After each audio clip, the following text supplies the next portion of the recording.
বন্ধুরা, উমা হোম লাইফের নতুন একটা দিনে নতুন একটা ব্লগে তোমাদেরকে স্বাগত জানিয়ে আজকের ব্লগটা আমি শুরু করছি। তো এটা তো নিম্নচাপের জন্য বৃষ্টি, কালকে তো একবার করে বৃষ্টি হচ্ছিল, ওতে একটা ছাড়াচ্ছিল, হালকা ফুলকা রোদে দিচ্ছিল। আবার কালকে রাতের সকাল থেকে বৃষ্টি হচ্ছে, এরকম কন্টিনিউ টিপটাপ টিপটাপ বর্ষাকালের মতন বৃষ্টি লাগিয়ে দিয়েছে। তো কাল থেকে বৃষ্টি পড়লে না ভালো লাগে না। তো আর আজকে কিন্তু স্কুলও আজকে বাড়িতে আছে, আর সরকারি স্কুলটা যায়নি, যেটা সকালে বেসরকারি স্কুলটা। মেয়েটা তো কালকে আমরা পদ্মপলাশের কীর্তন শুনতে গেছিলাম, তোমার সাথে একটুখানি শেয়ার করেছি, শেষ করেছি তারপরে এসেছি। তো বেশ ভালো করেছে। আর জন্য বড়োটা টিউশনিও সকাল থেকে ছিল, যায়নি। আর ছোটোটা মানে 11টার দিকে ঘুম থেকে উঠলে উঠে এখন বসে আছে। প্রচুর কাজ ছিল কালকের, বাসন টাসন এত যাতা অবস্থা ছিল ঘরগুলো, ওই জন্য সকাল সেরকম আর ভিডিও করিনি।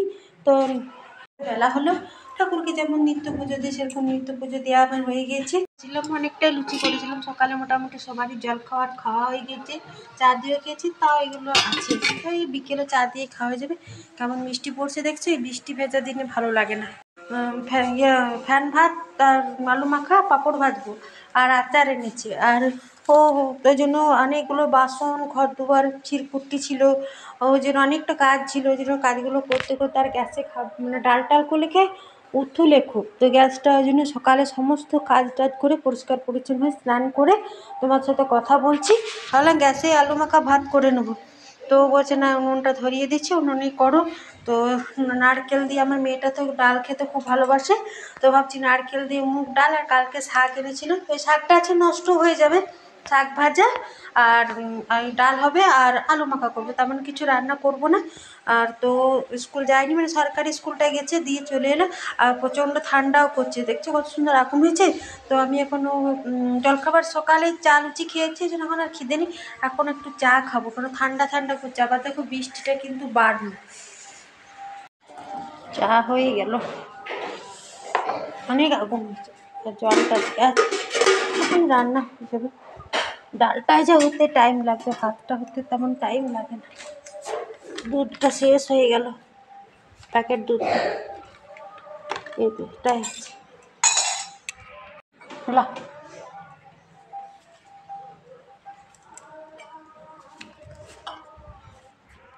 আর দেখো ভাতটা ফুটছে, চাল দিয়ে দিচ্ছি। ভাতটা বেশিক্ষণ হয় না, আধ ঘন্টা মতন টাইম হলে ভাতটা কিন্তু হয়ে যাবে। তো দেখো ভাতটা হয়ে গেছে, আলুটা দিয়েছিলাম সেদ্ধ হয়নি। আর এখানে মুগ ডাল করব, তো মুগ ডালটা একটু তেলে ভেজে নিই, তারপর আলুগুলো আবার দিয়ে দেবো। আর মুগ ডালটা বেশ নারকেল ঘি টি দিয়ে করব। আর চুলাটাতে কত আগুন হয়েছে দেখছো, আমাদের কোলফিল্ড এলাকাতে এই একটা সুবিধা। তো একবার আগুন তুমি ধরিয়ে দিলে তোমার অনেকগুলো ভাত তরকারি সব কিছু হয়ে যাবে, তারপরেও কত আগুন থাকে, একদম লাল দেখাচ্ছে। তো মুগ ডাল একটু ভেজে নিই, তারপরে জল দিয়ে দেবো, আর আলুগুলো দিয়ে দেবো। ভাতটা যেহেতু বেশিক্ষণ হয় না বলে আলুটা যেন তো সেদ্ধ হয়নি, আর একবার ডালে দিয়ে দিলে তাহলে সুন্দর সেদ্ধ হয়ে যাবে। তো দেখো আলুগুলো কিন্তু আবার ডালে দিয়ে দিচ্ছি, আর আলু কিন্তু চোকলা ছাড়াইনি, সেদ্ধ হয়ে যাক তারপরে কিন্তু আলুর চোকলা ছাড়াবো।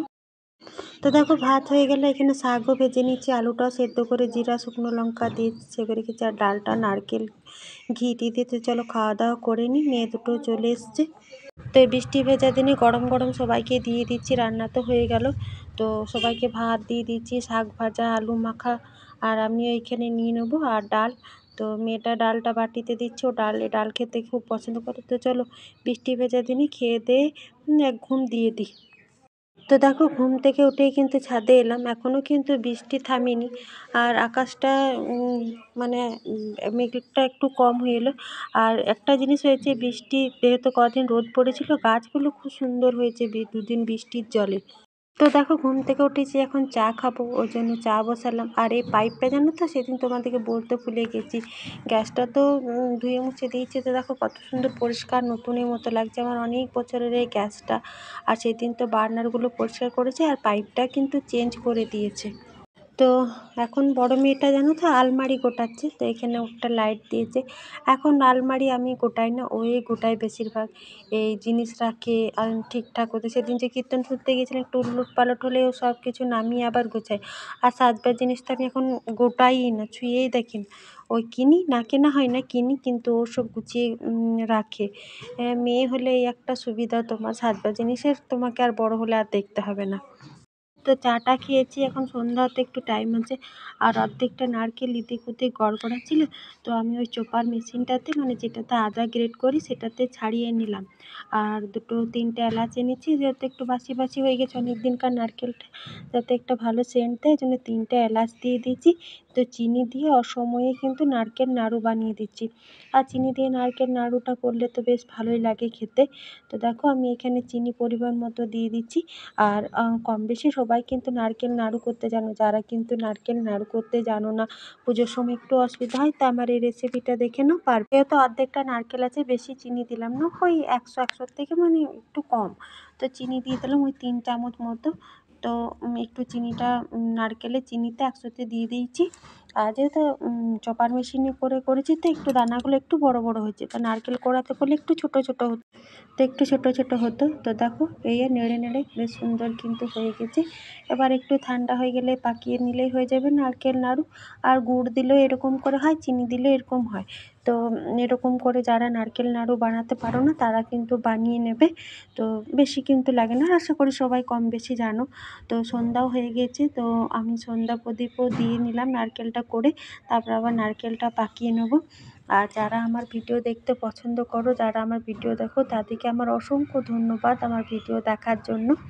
আর যারা আমার নতুন বন্ধু তারা তো আমার ভিডিও দেখছো, তো দেখলে অবশ্যই কিন্তু আমার ভিডিওতে একটা সাবস্ক্রাইব করে দেবে, লাইক করে দেবে।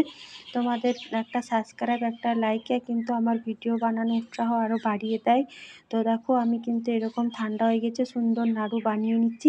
আজকের ভিডিওটা তাহলে এখানে শেষ করছি। আমার ভিডিওটা তোমাদের ভালো লাগলে অবশ্যই একটা লাইক করবে, কমেন্ট করবে আর শেয়ার করবে। অবশ্যই কিন্তু চ্যানেলটা সাবস্ক্রাইব করে নিতে ভুলো না। শুভ সন্ধ্যা।